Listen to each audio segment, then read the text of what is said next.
welcome to practice. Today we're going to work in a yin-like fashion, stretching around the sides, the fronts, and the backs of the hips. So if you're a runner or a biker, or just generally are looking for some more space around traditionally tight areas, the hips, the low back, the pelvis, this might be the practice for you. So I've got a couple of props here that might be helpful. I've got a blanket and I've got a bolster. If you don't have a bolster, maybe using a couch cushion or maybe 2 pillows might be good. And then for the blanket, if you don't have a blanket, maybe using a couple of towels folded in this fashion. Generally, it's going to be used to sit on to kind of elevate the pelvis, so a little bit of thickness there would be good. So for this first pose, we're going to find some versions of Baddha Konasana, where the soles of the feet touch. Now, traditionally, the heels are pulled in pretty close, but for today's purposes, we're going to start out more in a diamond shape. So think about the diamond being the pubic bone, the heels, and the 2 knees.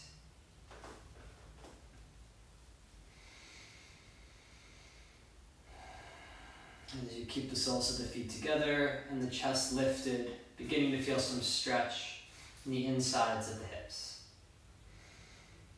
If you feel like you could benefit from more support, maybe sliding that blanket underneath the seat.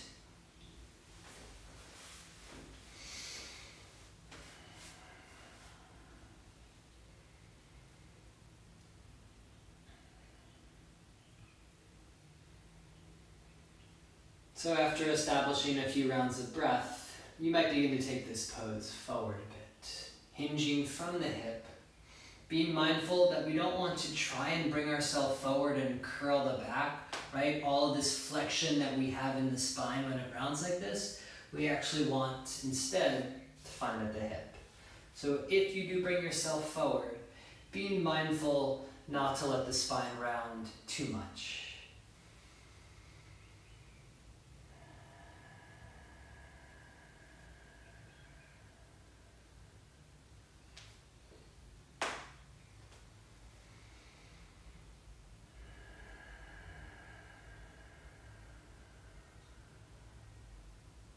Awareness of the breath and priority of putting the attention to the breath is so important in these longer holds too.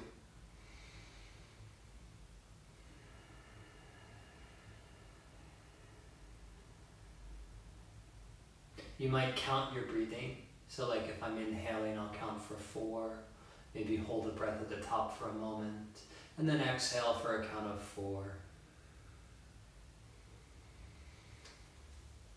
In time, you might find that the body, the initial tensions open up and you can move a bit deeper.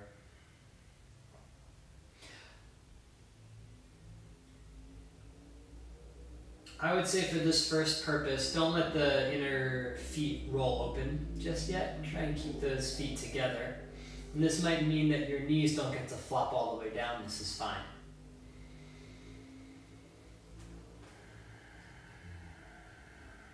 Still imagining that diamond-like shape between the heel bones, the pubic bone, and the 2 knees.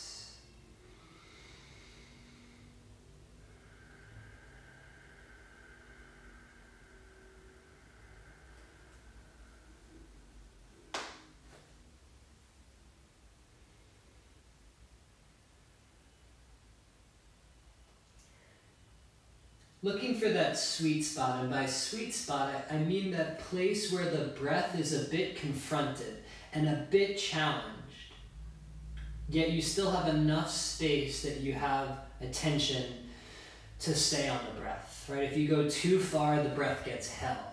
But if you don't go far enough and you're just kind of hanging out, the mind can wander. So how can we get to that sweet spot of activating the body and the breath and the attention all together? This takes time to figure out.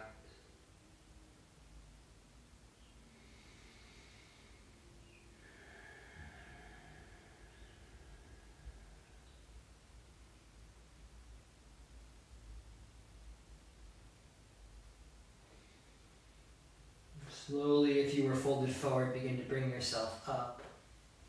So that now, as you grab hold of the shins, you bring the heels close to the pubic bone here. Now if you like, you can kind of open up the feet like a book. If that's too much, you don't have to do it. And then perhaps folding forward here. Again, you might go to your palms. You might get to go down to your forearms. I do find that staying up a bit more here actually produces a deeper stretch than if I just round down, right? Again, that rounding is putting flexion in the spine, where we want that energy more in the hips.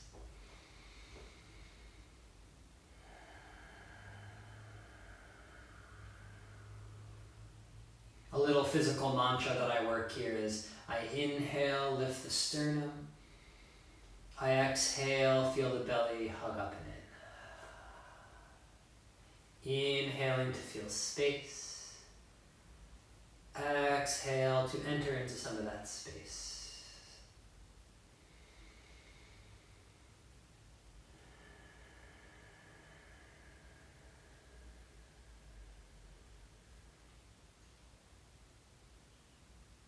Taking note as we work here where the tension habitually travels to. It's like the grooves in a record. The needle finds the groove that's most deeply entrenched. So you can think of your tension that way too. If you're really good at gripping your jaw, when tension arises around somewhere that's new to open up, the body to mind connection is going to flood the area that's used to being the tension holder. So if your jaw's tensing, know that you don't need your jaw tensing to do this pose. So can you soften around, maybe it's the jaw or the front of your throat, your shoulders, your neck, and allow the tension to exist in the areas that we're trying to stretch so that you can move through that tension and not navigate around it.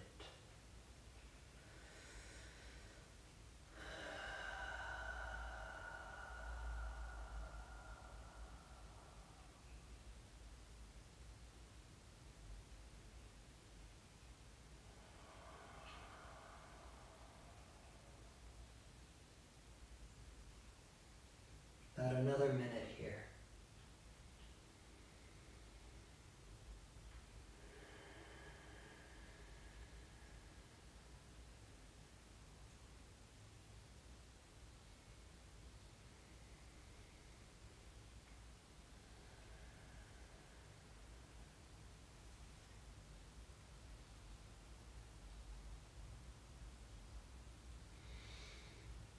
Noticing too, if you're starting to feel some excess pressure in the knees, that's probably because the knees are taking the gripping that the hips should be feeling. So what I like to do when I feel it in my knees is just really make sure all my angles are secure. So I'll feel the floor with the edges of my feet, and that'll keep a nice angle for my ankle, and I'll carry that stability through the middle of the shin, through the middle of the knee, and into the hip. And also I would say if the knees are hurting and you're on the more flexible side, you don't have to let your knees go so low. In a lot of cases, putting a block or maybe even a pillow underneath the knees will really let you access the hips. So you might think that people who are tighter need the support, but actually the people that are more open need the support, the boundaries.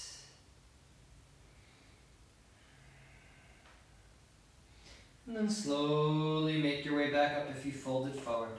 Slowly bring the knees into the center. Take some time here. I like to hold my shins and lift up and find some space.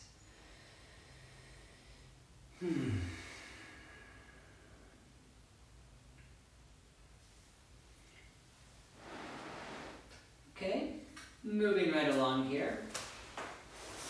I'm again going to use this blanket to sit on. And let's do keeping the left knee bent, extend your right leg out. So again, noticing if the tailbone's kind of curling underneath. If you're tight in the hamstrings, a blanket is going to help you really get that tailbone back a bit because it's used to curling, and we want to get you up and out of the hips, right? So now from here, left hand to the front of your left ankle. And keeping this pretty close, you're going to roll to the right hip. Keep the left heel close to the left seat. You're going to put the top of that left foot onto the floor. Take some time to really settle the hips evenly, working to square your hips here. The knee goes wider, this is normal, but we want to bring the left knee towards the midline.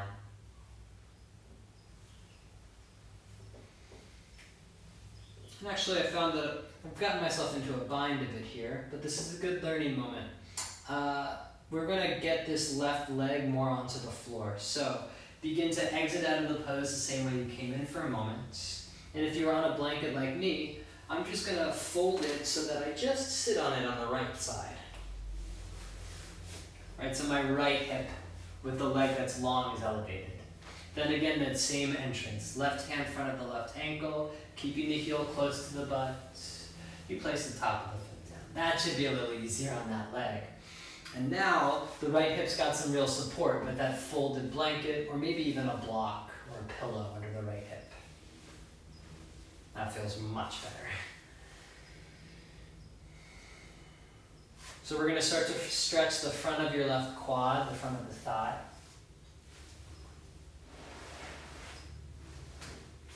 Slowly bring your hands back.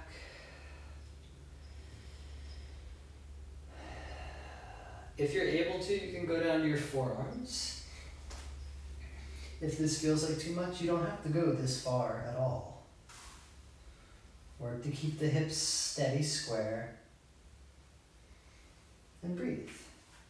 Like for me, this feels like a little too much in my shoulders, so I'll just adjust and come back to about here.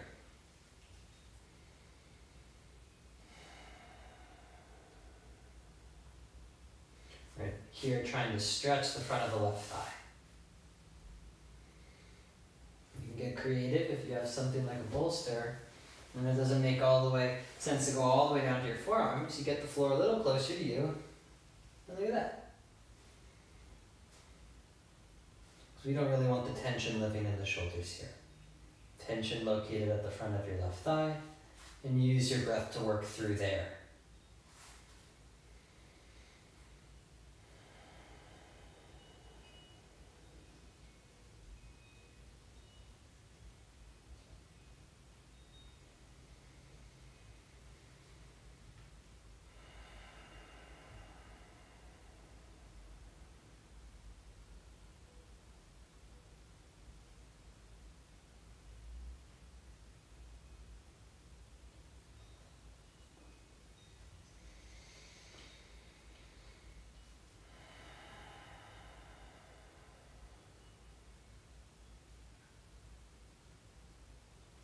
Let's take one more breath here.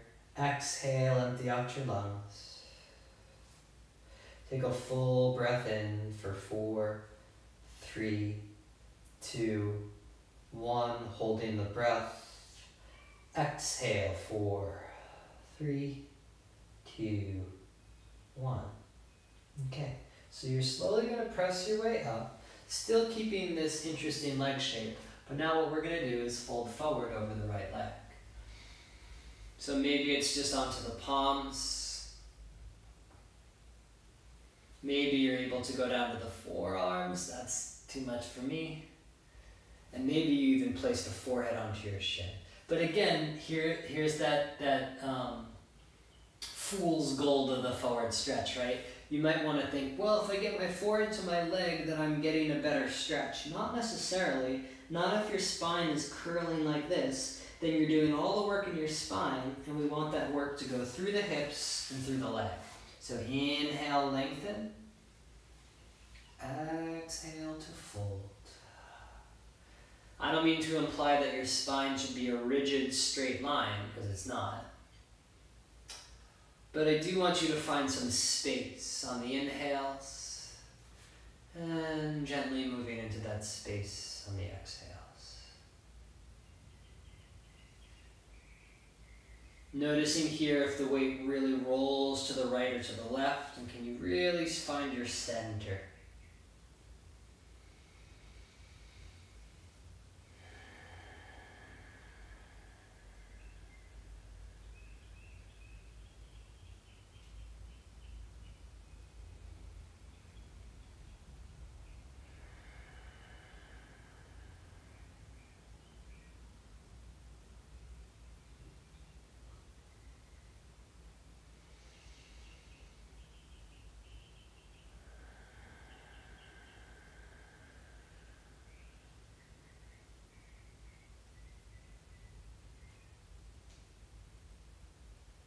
Alright, slowly begin to press your way back up. So exiting the same way that we entered. Roll the weight to your outer right hip. Bring the left knee through the center. Keep the left heel close to the butt. And place the leg down. Good. Now if you've got the setup on the block blanket like I do, I'm just going to shift it to the left side. Now I'll extend my left leg. Bend the right knee in. Heel close to the butt. Roll to your outer left hip. Keep that right ankle close, tucked into the right hip. And then you place the top of that right foot down, getting that flex at the knee.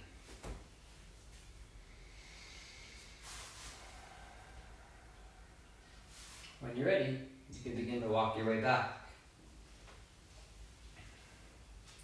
Right until you start to feel that pull at the front of the right thigh.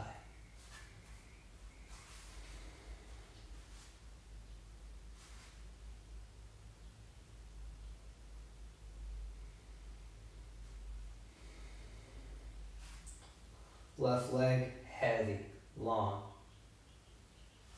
Hips even to the front edge of your mat.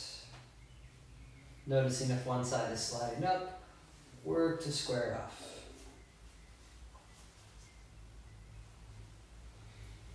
And it might feel different on the other side, so maybe try going a little deeper, or maybe you don't get to go as deep.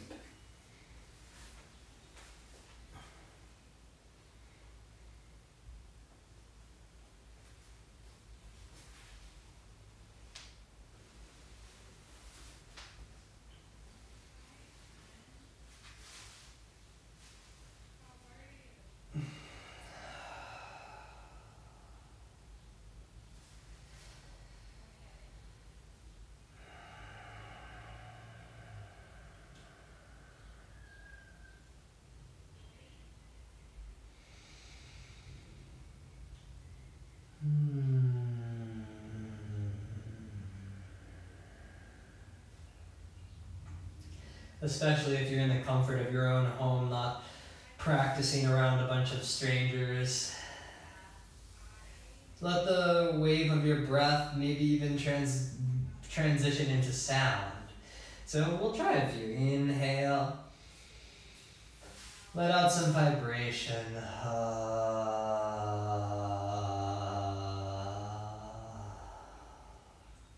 Another breath in. And out.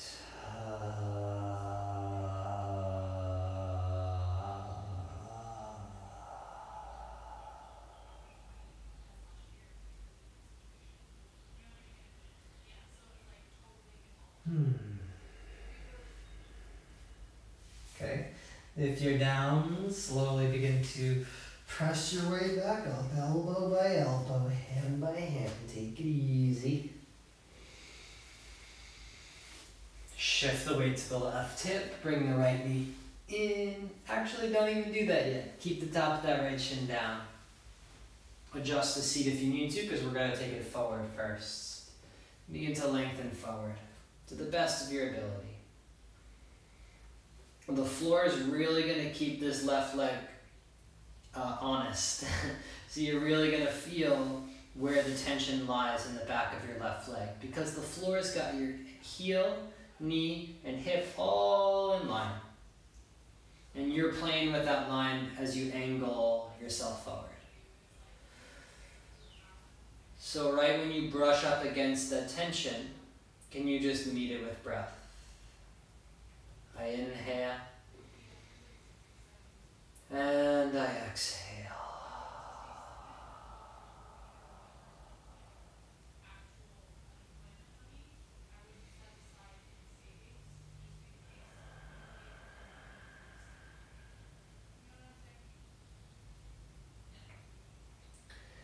Stay here for a few breaths.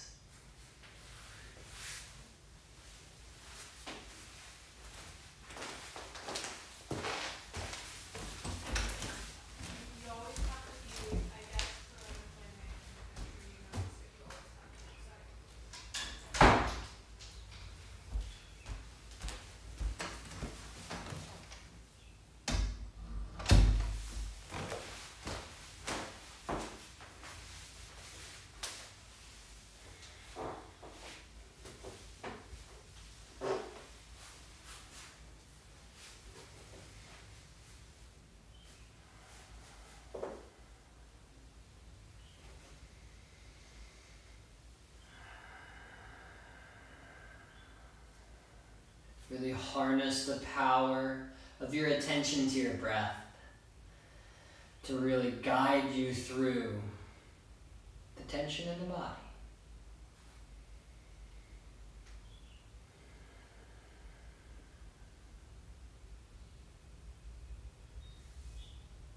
As we slow down the movements in the asana practice, because this is still an asana practice, it's just not a vinyasa flow. But as we slow down the movements, you can really hear the tone. It's almost like, imagine your body as an instrument, and rather than playing through a piece that has a lot of different notes, I'm just making you play one note, one long, sustained, held note. So in doing so, you can really tell whether you're sharp or flat. And really let the breath be that tuner. Slowly exhale, empty out your lungs. Take a full breath in, 2, 3, 4. And exhale to press your way up and out of the pose. Once you're back up, roll to your left, bend the right knee, tucking the heel through the center, and extending your leg long. If you're up on a little support system, you can release that now. Take a few moments, maybe wag the feet.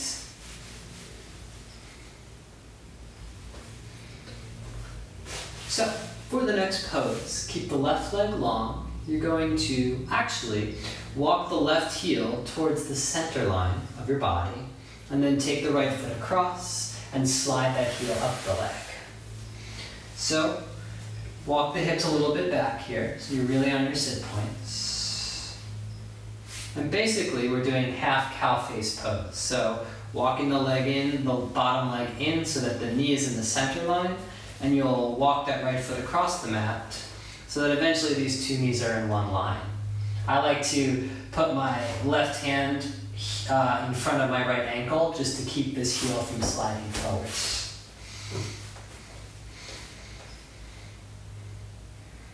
So you might stay right here. You might already be feeling this stretch around the outer right hip. But if you want, you could reach your arms up and begin to fold forward.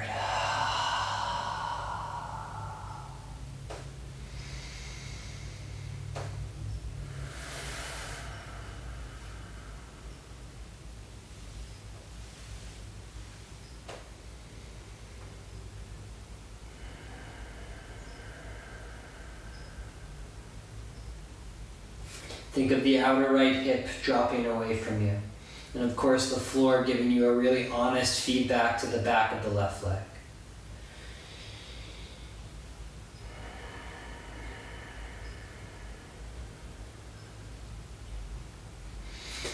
If this is providing too much of an intense stretch for your left leg and you're not quite feeling it in your right hip yet, we can slide it into full Gomukhasana. So roll a little to your outer left hip so you can tuck your left heel in.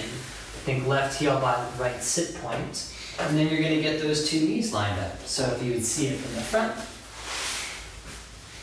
left knee is in, right knee is in, two knees are in line. And then from here, maybe you fold it forward. So this is really providing that stretch for the outer hip. But we're going to do it on the other side as well. So this bottom leg being long, which is what I first showed you, it's kind of a 2-for-1. You get the stretch in the back of the left leg and the stretch in the outer right hip before we switch it out.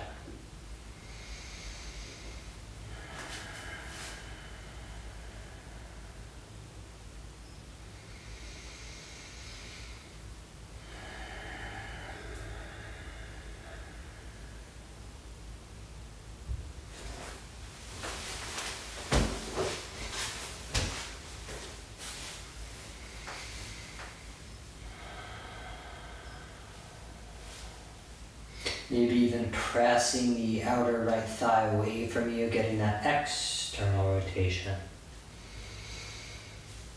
So if you were in Gomukhasana with both of the knees bent, roll to your left hip to extend your left leg out. So you're meeting those who are in the original pose. And then if you're down, slowly press your way up. Unfold the right leg. Walk the right heel into the midline. Not like in line with its hip, but actually to the pubic bone. Then bend your left knee and step that foot across. Again, scoot those hips back if you're a tucker. You want to get those tailbones back a bit. And line up the two knees. Get situated and then fold.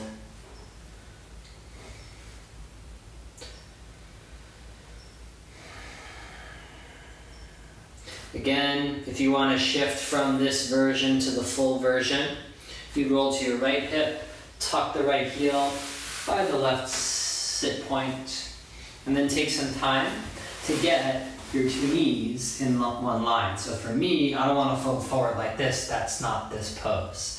Right knee, walk it in towards the center. Left knee, walk it in towards the center.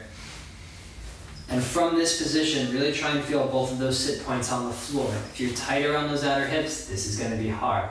If you're ready to take it a bit further, reach up.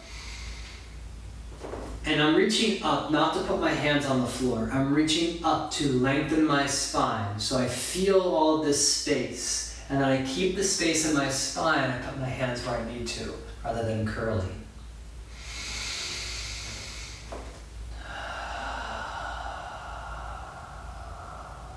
Resist the urge to put it all in your spine.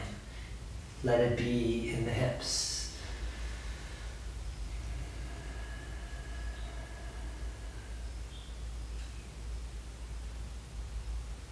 You might stay in full Gomukhasana. You might still be in the extended leg half version.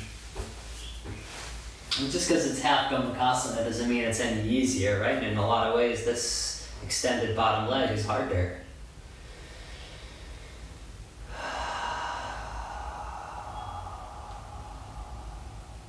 See if you can soften around that tension.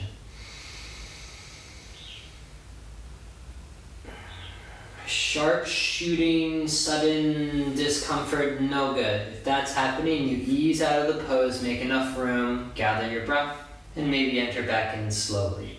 But if you're brushing up against discomfort, it's kind of what we're looking for in this practice a bit, especially in the beginnings of your opening physically. Right, the discomfort is where a lot of the change can be.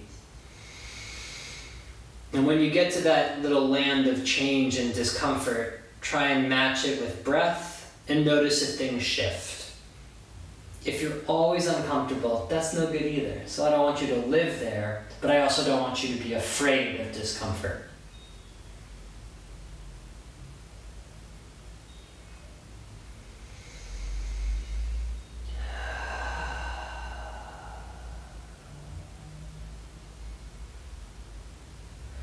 If you were in the full version, unfold that bottom leg out so you're meeting us here. And once you're here, if you are down, slowly begin to bring yourself up. Okay? Bend the left knee, left heel by left butt. Bend the right knee, right heel by right butt. A few breaths here. And then essentially what we're going to do is shoot the legs out to the sides. So, Upavishta Konasana. If you're a tailbone tucker, I want you to put your hands behind you and lift up and lengthen. Doesn't need to be the widest version with the legs here. That's not what we're looking for. We're just looking for a stretch in the inner thighs. For me, what's going to help me is getting a little support system under my pelvis, because I am a tailbone tucker.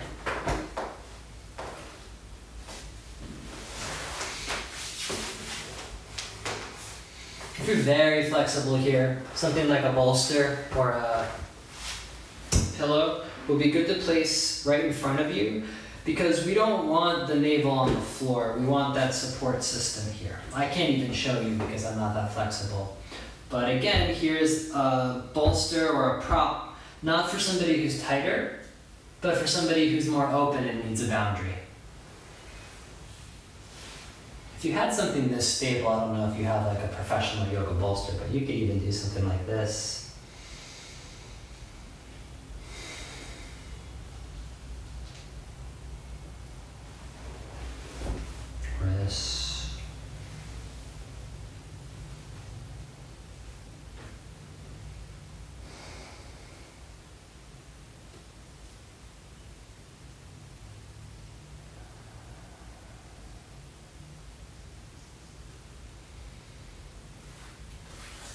For those that are tighter, right back here, what you're essentially aiming to do is begin to lift yourself, the spine, up and over, so that in time you could go forward without just sinking. Right? So trust me, being right here is of a lot of value. Check your knees, check your toes. Try and keep them all facing the same direction for the most part. It doesn't need to be picture perfect, but I don't want your toes wildly opened, and I don't want the knees rolled in too much.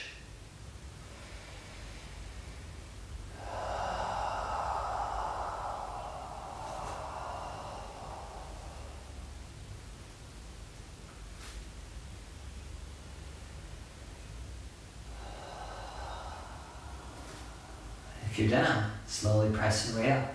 If you're already up, you're already up. Walk the legs back into the center.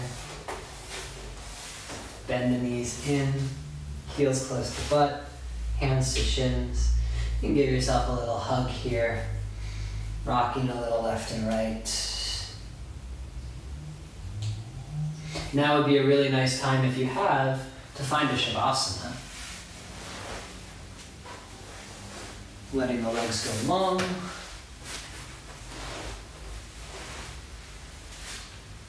Rolling onto the back.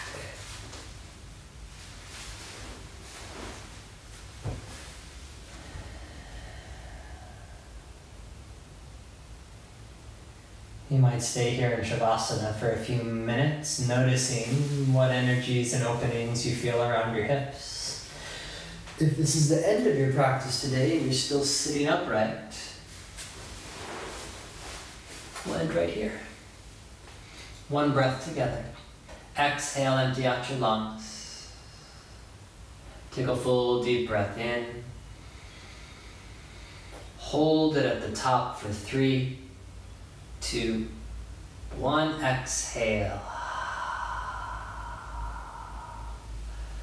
Thank you so much for practicing today. Namaste.